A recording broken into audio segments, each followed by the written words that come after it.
우리 다 함께 기도드리심으로 목요일 새벽 예배 하나님 앞에 영광 돌려드립니다.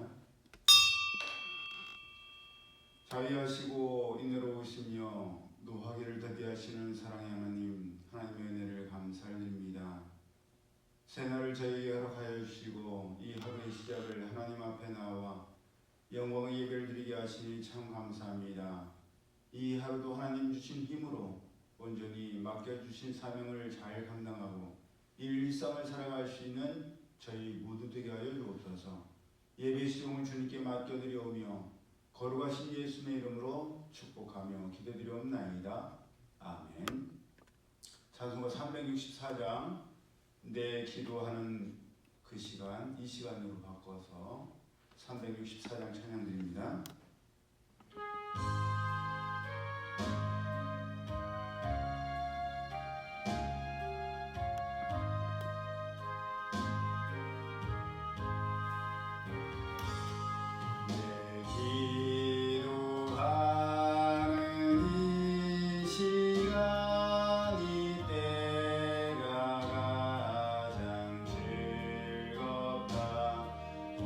세상 근심 걱정엔 올매인 나를 부르사 내 진정 소원 주 앞에 낱낱이 바로 아뢰어 큰 불행 당해 슬플 때 나 위로받게 하시네. 내 기도하는 이 시간 내게는 가장 귀하다. 저 광야 같은 세상을 끝없이 방황하면서 위태한 길로 나갈 때 주께서 나를 이끌어 그 보좌 앞에 나아가 그 은혜 받게 하시네. 내 기도하는 이 시간 이때가 가장 즐겁다. 이때껏 지은 큰 죄로 내 마음 심히 아파도 참 마음으로 뉘우쳐 가슴 김없이 아뢰면 주 나를 위해 복 주사 새 은혜 부어 주시네. 내 기도하는 이 시간 이때가 가장 즐겁다. 주 세상에서 일찍이 저 요란한 곳 피하여 빈들에서나 산에서 온 밤을 세워 지내사 주 예수 친히 기도로 큰 본을 보여주셨네. 아멘.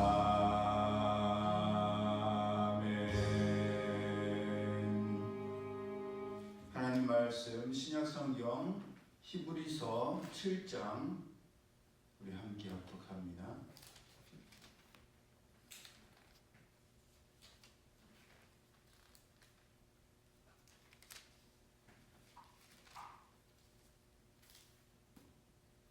시작. 이 멜기세덱은 살렘 왕이요 지극히 높으신 하나님의 제사장이라. 여러 왕을 쳐서 죽이고 돌아오는 아브라함을 만나 복을 빈 자라. 아브라함이 모든 것의 10분의 1을 그에게 나누어 주니라. 그 이름을 해석하면 먼저는 의의 왕이요 그 다음은 살렘 왕이니 곧 평강의 왕이요 아버지도 없고 어머니도 없고 족보도 없고 시작한 날도 없고 생명의 끝도 없어 하나님의 아들과 닮아서 항상 제사장으로 있느니라. 이 사람이 얼마나 높은가를 생각해보라. 조상 아브라함도 누량물 중 10분의 1을 그에게 주었느니라. 레위의 아들들 가운데 제사장의 직분을 받은 자들은 율법을 따라 아브라함의 허리에서 난 자라도 자기 형제인 백성에게서 10분의 1을 취하라는 명령을 받았으나 레위 족보에 들지 아니한 멜기세덱은 아브라함에게서 10분의 1을 취하고 약속을 받은 그를 위하여 복을 빌었나니 논란의 여지 없이 낮은 자가 높은 자에게서 축복을 받느니라. 또 여기는 죽을 자들이 10분의 1을 받으나 저기는 산다고 증거를 얻은 자가 받았느니라. 또한 10분의 1을 받는 레위도 아브라함으로 말미암아 10분의 1을 바쳤다고 할 수 있나니 이는 멜기세덱이 아브라함을 만날 때에 레위는 이미 자기 주상의 허리에 있었음이라. 레위 계통의 제사 직분으로 말미암아 온전함을 얻을 수 있었으면 백성이 그 아래에서 율법을 받았으니 어찌하여 아론의 반차를 따르지 않고 멜기세덱의 반차를 따르는 다른 한 제사장을 세울 필요가 있느냐.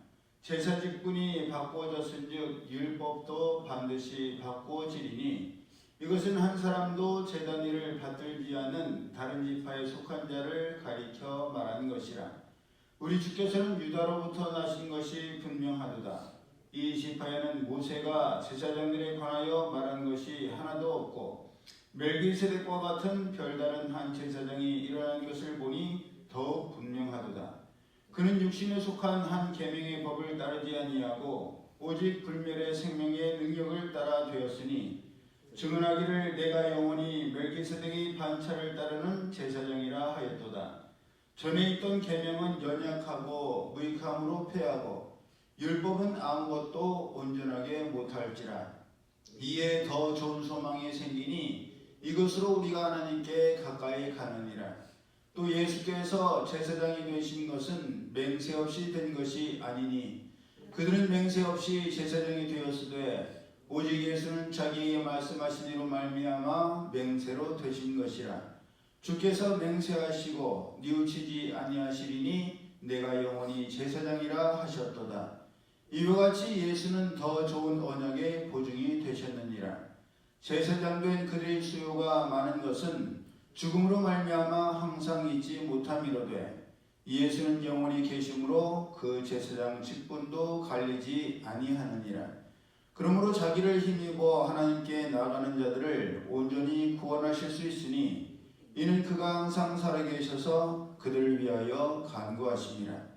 이러한 대제사장은 우리에게 합당하니 거룩하고 악이 없고 더러움이 없고 죄인에게서 떠나 계시고 하늘보다 높이 되시니라. 그는 저 대제사장들이 먼저 자기 죄를 위하고 다음에 백성의 죄를 위하여 날마다 제사 드리는 것 같이 할 필요가 없으니 이는 그가 단번에 자기를 들여 이루셨습니다. 율법은 약점을 가진 사람들을 제사장으로 세웠거니와 율법 외에 하신 맹세의 말씀은 영원히 온전하게 되신 아들을 세우셨느니라. 아멘. 창세기 14장 18절에 나오는 멜기세덱은 가나안 북방 연합군들과의 싸움에서 이기고 돌아오는 믿음의 주상 아브라함을 환대하고 지극히 높으신 하나님의 이름으로 아브라함을 축복하였으며 이에 아브라함은 멜기세덱에게 전리품의 11조를 드렸습니다. 축복했다는 것은 멜기세덱이 믿음의 주상 아브라함보다 높기 때문에 축복할 수 있었던 것이니 멜기세덱은 그야말로 신비한 인물이 아닐 수 없습니다.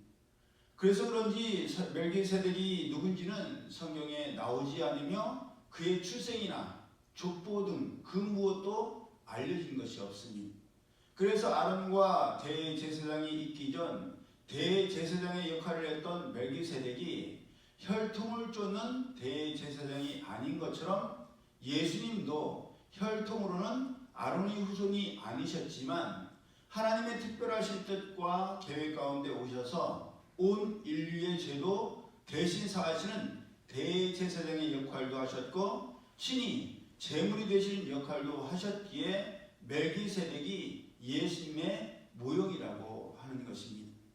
오늘 살아가는 우리는 이 히브리서에 나오는 멜기세덱에 대해서 굉장히 의문점을 가질 수가 있죠. 아니 멜기세덱을 왜 예수님이랑 연관을 짓지?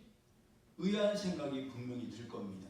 창세기에서 잠깐 거론된 멜기세덱이 예수님과 도대체 무슨 상관이 있기에 이 신비한 난 날도 모르고 죽은 날도 모르고 부모가 누구지도 모르는 이 멜기세덱을 예수님과 연관을 지을까 굉장히 의아할 수 있습니다. 그래서 신학적인 난제로도 남아있지요.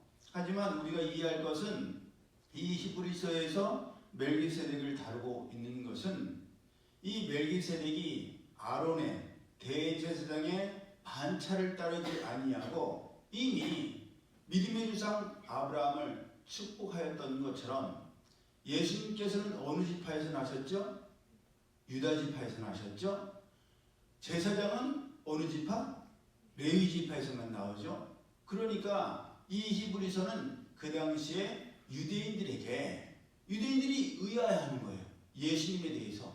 아니 예수라는 사람은 분명히 유다 지파에서 나는데 유다 지파에서 난 예수가 어찌 하나님 앞에 나아갈 수가 있느냐?